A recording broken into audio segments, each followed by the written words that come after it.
Let me be clear. When I say vitamin, I am referring to the synthetic chemicals created in a lab. I am not referring to nutrients found in produce, fish, nuts, mushrooms, or other natural foods. The entire synthetic vitamin industry is a scam created by Big Pharma to sell us more products. Before you claim I'm some kind of shill who is trying to get you not to take your essential vitamins, just please listen to all of this. Even so-called organic vitamins are chemicals. Many are commonly made from industrial waste, including coal tar ash, petroleum oil, black mold, and even cyanide. Before we discuss the truth about toxic vitamins, I have to explain how we got here. So here's a super fast, wild history lesson that you will never forget. After vitamins, along with essential minerals, were discovered in the 1920s, vitamin manufacturers, chemical manufacturers, and marketers began pressing hard to sell their exciting new products. But, just like with vaccines, convincing people they needed to take them was no easy task. People flat out said, "I've never taken them before, so why do I need to waste money on them now?" So, how can you sell a ton of product when people don't want to buy it? Aha! You go around the people by lobbying. In 1924, 3 organizations, including the American Public Health Association, suddenly pushed for iodine to be added to table salt, based on, quote, new science. The new science somehow demonstrated that adding lab-made, factory-produced iodine to table salt was going to protect people from radioactive fallout. And also, it was great for their thyroid. Landing the salt deal was an absolute goldmine for chemical iodine manufacturers. After iodine was given the green light, the new science came pouring in. In 1933, the fortification of milk with chemical vitamin D occurred. During the same time, new vitamin deficiency diseases were suddenly identified and categorized based on the newly discovered vitamins. It was a circle jerk of new vitamin discoveries, new science, new deficiencies, and new chemical substitutes needed to keep us healthy. Then, more new science. In 1940, the Committee on Food and Nutrition, now called the Food and Nutrition Board, recommended the addition of thiamine, niacin, riboflavin, and iron to flour. They claimed that there is no way to ensure that everyone will be getting enough nutrients, so adding the chemical version of the food was the best way to improve overall health. The voluntary cooperation of the bakery-associated industries quickly led to 75% of white bread in the U.S. being chemically treated by the middle of 1942. As time progressed, more and more new science determined that damn near everything processed needed more and more vitamins and minerals, and next thing you know, cornmeals, rice, noodles, macaroni, other grain products, it all needs to be enriched and fortified because, the more chemical vitamins, the better. Then, in the 1960s, the fortifications and enrichments had become so out of control that the FDA proposed to limit fortifications to only nutrients that were claimed to be essential for human health as well as being appropriate for supplementation. But the court upheld that the FDA had no legal authority to prohibit food fortification, which opened the doors for the chemical manufacturers to fortify the shit out of everything and anything using chemicals. Shortly thereafter, health problems boomed. So did the chemical manufacturers and marketers' businesses. During the same time, it was realized that literal waste can be dumped into food as well as the water supply. A byproduct is leftover waste that is a result from manufacturing something. In industrial settings, the byproduct waste is usually some kind of chemical that requires special disposal, which is very often expensive. To avoid paying for disposal, companies have swindled the government agencies to give them the green light to mix their toxic waste into everything from water to food to body care and more. Here's a short list of known byproducts. Fluoride is a toxic byproduct from the phosphate mining industry. It's harvested from smokestacks and dumped into the water supply to strengthen your teeth. Artificial sweetener is a furnace byproduct from the zinc smelting industry. Sulfate of soda, also known as sodium sulfate, is the byproduct of electrolytic nickel and cobalt. It is used as the largest filler agent in powdered laundry detergents. Sulfuric acid is generated by burning sulfur in petroleum refineries, as well as metal smelting. Sulfuric acid is commonly used in the production of food. Coal fly ash is a byproduct from the energy industry, and it is discarded in cement mix, as well as sprayed in the sky to block the sun. Manganese sulfate is an industrial byproduct that began being used in foods, fertilizers, insecticides, pesticides, and more. It is also FDA approved as a salt substitute. Yellow prussate of soda is actual cyanide, typically made from used coal gas purifier iron oxide. It is repurposed as salt substitutes, table salt, sea salt, water conditioners, animal feed, de-icing products, and more. Phosphogypsum is a byproduct from fertilizer. It is often repurposed as cement, roofing materials, oyster beds, and even artificial reef. One use of uranium, a phosphate mining byproduct, is NASA's sky spraying experiments. NASA is very proudly using depleted uranium in chemtrails. Bauxite refineries produce alumina, also known as aluminum oxide. What people don't realize is the waste is also dumped into cosmetics and body care. It is often called alumina on the label. On EWG.org, in the section titled Sources of Water Pollution, they clearly state that there are currently over 600 disinfection byproducts in treated drinking water, some of the most common of which have been linked to DNA damage. I hope we can now agree that the majority of these companies selling us food, drinks, condiments, vaccines, medicines, vitamins, they don't care about our health, so it shouldn't be too much of a shocker to discover the true history of the vitamin industry. But first, one more mega important history lesson. In 2001, NASA created a presentation titled Futuristic Strategic Issues, Future Warfare, circa 2025, which was part of their Futures program, which is a collaboration between NASA and damn near all of the 3- and 4-letter agencies that operate off of our tax dollars. This entire presentation is absolutely terrifying. It starts out by accusing the American people of plundering the ship's assets. Psst, useless eaters. The slideshow then goes on to explain, essentially, people must die. It then outlines the best ways to make this happen. Multiple slides mention vitamins, specifically secretly using them as biological weapons. No, I'm not making this up, but I wish I was. The vitamin D scam. Real vitamin D comes from the sun. Pharma has not found a way to bottle sunshine.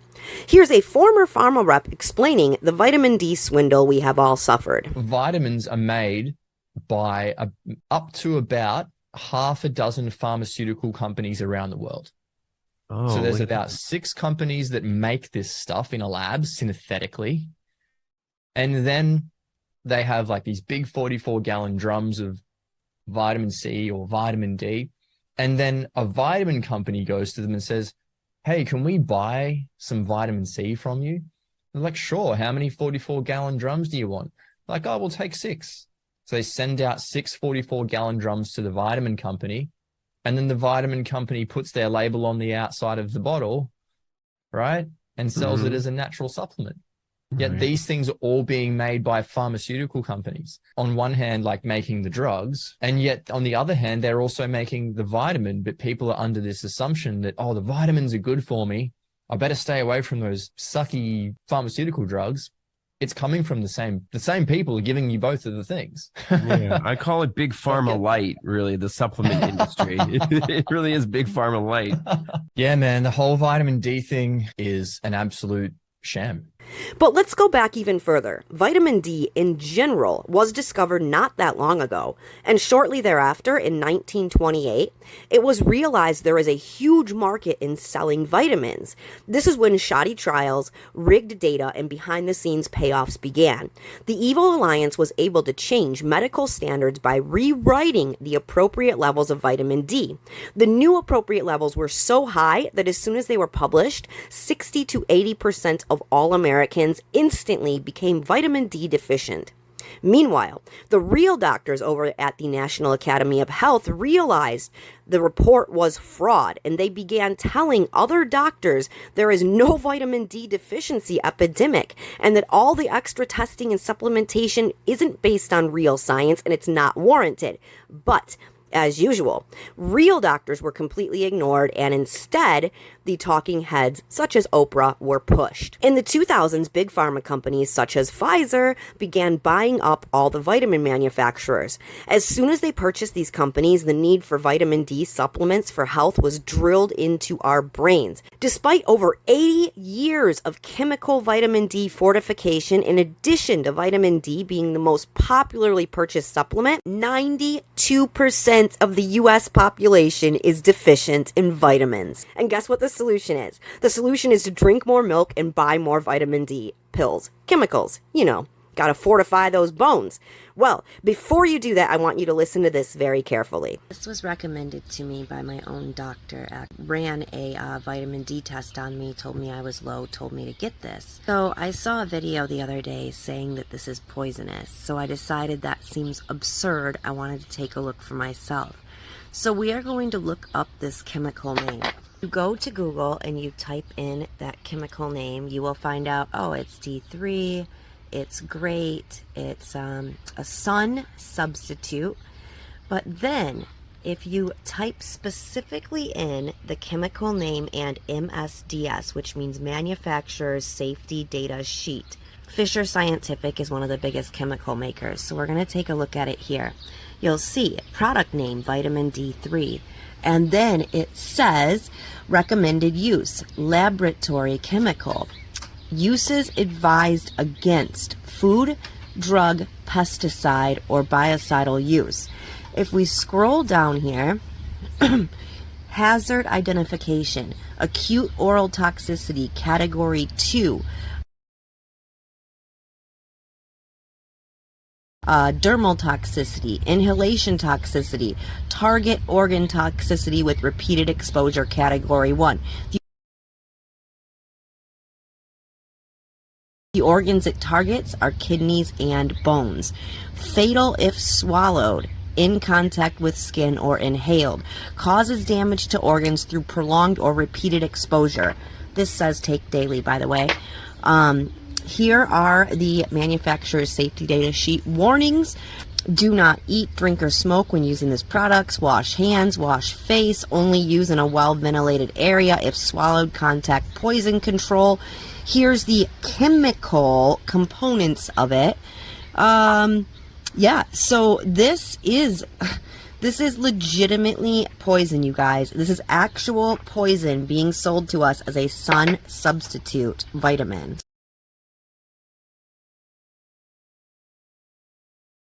So not only does the MSDS state it is indeed toxic, especially if consumed on a repeated basis, but it is also literally used as poison. I often hear people say things like, well, too much of anything can kill you, just don't take too much. Even too much water can kill you. Vitamin D toxicity levels, according to the Mayo Clinic, toxic level 60,000. Right now, you can buy 50,000 at any drugstore or even Amazon. Harvard puts the maximum dose at only 4,000. So the idea that oh my gosh, just don't take too much, that's completely ridiculous.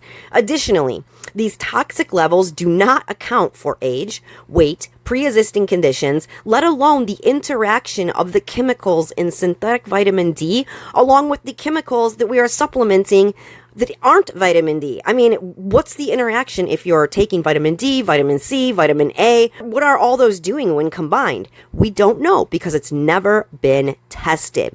Did you know that even margarine is fortified with synthetic vitamins A and D? If not, then how is it possible to avoid the toxic levels? The vitamin C scam.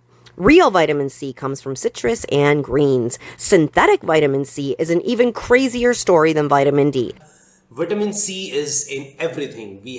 Does it do any good? That is the question. Where did we get this vitamin C craziness? Can we trace back to one man?